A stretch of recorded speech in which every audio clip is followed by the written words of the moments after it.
Arkadaşlar merhaba tekrardan. Duster aracıma çeki demiri takacağım arkadaşlar. Kargo ile geldi bugün. Bir açıp bakacağım bakalım. Arkadaşlar ambalajı açtım. Gelen kargo bu şekilde. AKS Romort'tan aldım ben. Romortçu.com sitesinden. Yani bu şekilde çıkan parçalar böyle. Bizim Dacia'ya uygun olarak göndermişler. Belgeleri vesaireleri var. Hepsi. R55 belgeli olarak. Burada da elektrik aksamı ve civatalar vesaireleri var. 7 pinli soket arkadaşlar. İzmir. Çeki demirin herhalde kafasına koyulan aparatı. Kendin yapabilirsin dedi. Bakalım arkadaşla konuştuk. Elin anahtar tutuyorsa yaparsın dedi. Ben bunu kendim arabaya takmayı düşünüyorum. Çünkü sanayide 2500 lira fiyat verdiler. Daha sonraki işlemler arkadaşlar. Bunu araca monteledikten sonra TSE'ye gidiyorsunuz. Daha sonra da notere gidip ruhsat işletiyorsunuz. Çok zor bir şey değil. Toplamda 8500 ila 10.000 lira bir fiyata mal oluyor. Bilgilendireyim dedim.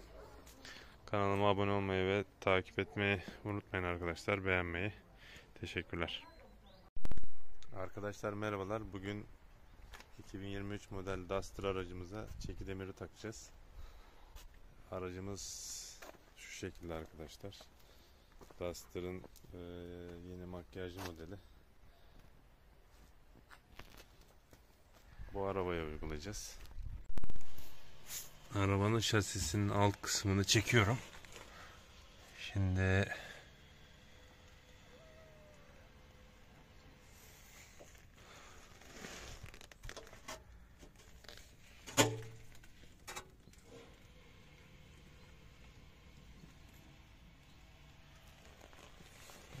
bağlantıları nereden yapacağız onu merak ediyorum. Şu çarpıyla belirtilen yerler mi? Araba daha sıfır.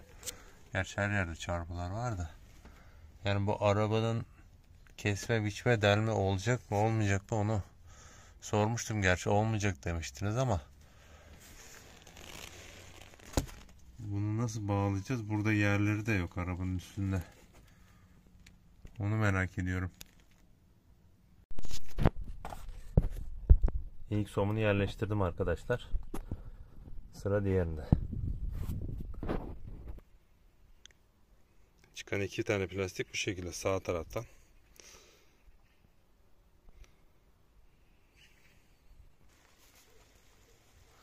Arkadaşlar sol tarafta çalışırken şu döşemeyi ben biraz söktüm. Burada klipsleri falan var. Kırmadan dikkatlice sökün. Çıkan parçalar şöyle 3-4 tane parça. Pardon şu üçü. Şunu şuradan söktüm. Şuradaydı. Şurada bir tane yuvarlak var. Bir de şurada var arkadaşlar. 3 tane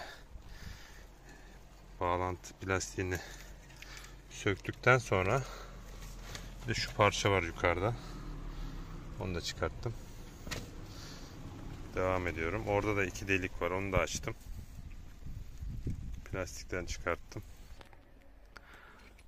Arkadaşlar 4. somuna geçtim. Geçerken de takılışını göstereyim dedim. Şu şekilde takıyorum takarken. Şu büyük pulu kullanıyoruz. Zaten 4 tane çıkıyor içinden. Büyük uzun somun şeyler var. Şunlardan. Şöyle uzun olanlardan kullanıyoruz. 4 tane çıkıyor içinden paketin. Şu plastikleri çıkarttıktan sonra ittiriyorsunuz. Karşı tarafı da bandı da yırtılıyor yani altında arabanın. Şöyle göstereyim ben.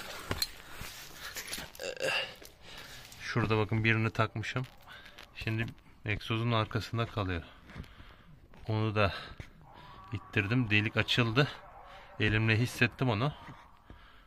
Biraz el yordamıyla yapıyorsunuz. O kısmı biraz zor olabilir. Ama oluyor bir şekilde.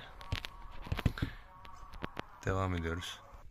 Şimdi arkadaşlar vidaları taktım. Şemaya bakarak şu parçaları takacağım, kulakları. Kulaklar da burada. Biraz yağmur da yağdı bugün şansımıza. Şöyle diyor. Yani şu şekilde kulağı tutacağım. Bakalım olacak mı? Denk gelecek mi karşılıklar? Şöyle oturtmaya çalışacağım. Egzoz da var. Sol taraf biraz uğraştıracak gibi. Arkadaşlar öncelikle ben bir ön çalışma yaptım. Şu döşemeleri söktüm. Buradaki parçayı kaldırdım. Bagajın altındaki. Ondan sonra şu parçayı çıkarttım. Bunlar kolay zaten çıkarması. Daha sonra alttaki işlemlere geçiyoruz.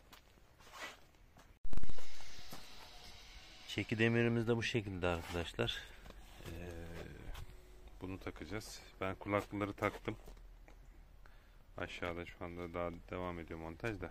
Yani sabitlemesini yaptım. Şöyle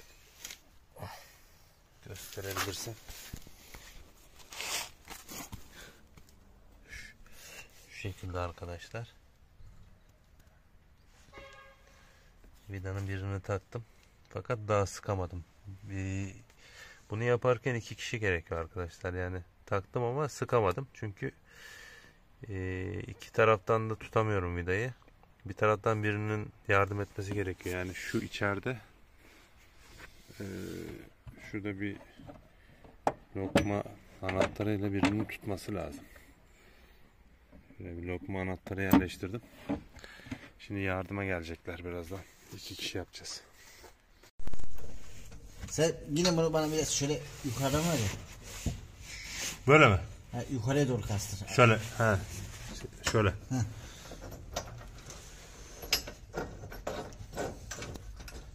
Şimdi kulakçık bağlantıları yaptık. Ana demiri takıyoruz. Çift vida var orada. Tek olarak gibi gözüküyor ama 2 tane var. Ferhat Usta hallediyor. Beraber yapıyoruz. Bu iş tek başına olmuyor arkadaşlar.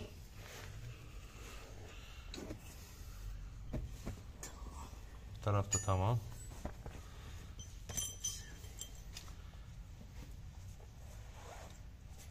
Toplamda 8 tane vida takıyorsunuz arkadaşlar arabanın alt kısmına.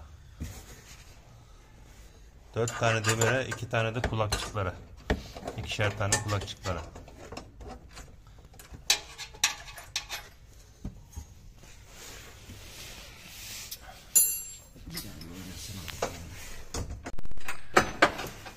Sağdaki demir bu şekilde takıldı arkadaşlar. Çift rondele kullandık biz. Daha iyi sıksın diye. Buraları da sıkılıyoruz arkadaşlar şimdi. Çift somun taktık.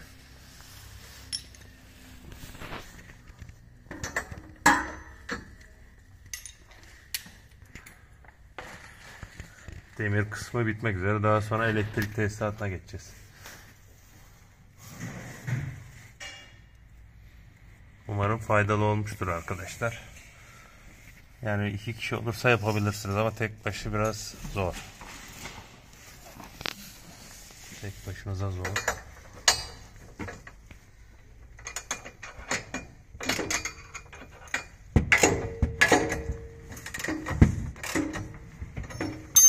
Ferhat Ustam maşallah çalışıyor.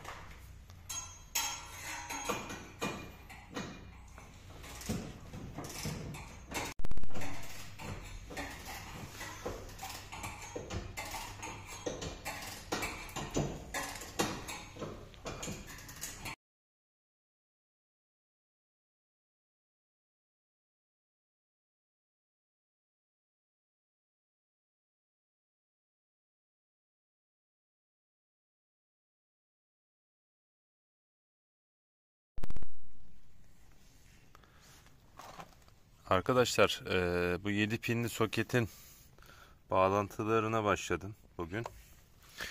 Şimdi bu 2 tane kablo bağlı buna. Bir tanesi aracın, şöyle gösterecek olursak, sol tarafına giden 4 tane kablo var şu şekilde. Mavi, siyah, kırmızı ve sarı. Bu sol tarafa gidiyor. Sol sinyal ve diğer bağlantılar. Bir de sağ tarafa giden üçlü kablo var arkadaşlar. Ben sağ taraftan başlayacağım. Şu kahverengi geri vites lambasına bağlanacak. Duster'da geri vites lambası arkadaşlar şu. Tek bu lamba, yani sol tarafta yok. Sağdan yanıyor. Bu lambaya artı kısmına bu kahverengiyi bağlayacağız. Yeşil olan sağ sinyal arkadaşlar. Yukarıdaki stopu sökeceğiz. Bu artı kısma gene bunu bağlayacağız. Yeşil kablonun ucunu açtım. Beyaz da toprak arkadaşlar. Buna da şaseye vereceğiz. Bu şekilde başlıyoruz. Arkadaşlar bu geri vites soketini çıkarttım. Şurada bir şey var, metal. Bu klipsi aşağı indirdiğiniz zaman sıkıştırıyor. Şuradan bunu yani şey yapmanız lazım. Gevşetmeniz lazım. Bu şekilde sökülüyor. Arabanın altında. Şimdi bu 2 tane ucu var, bakın gördünüz. Bir beyaz bir siyah geliyor. Arkadaşlar bu beyaz taraf artı, siyah eksi. Ben ölçtüm ölçü aletimle. Duster aracınız varsa ölçmenize gerek yok. Yani beyaz artı, siyah da toprak, yani şase. Bu şekilde yani beyaza takacağız. Bizim şimdi diğer kablomuzu şuradan gelen ne demiştik? Kahverengi demiştik. Kahverengiyi beyaza bağlayacağız. Beyaz uç artı olduğu için. Bizim beyazımız toprağa gidiyor. Ters yapmışlar. Bu şekilde bağlayacağız.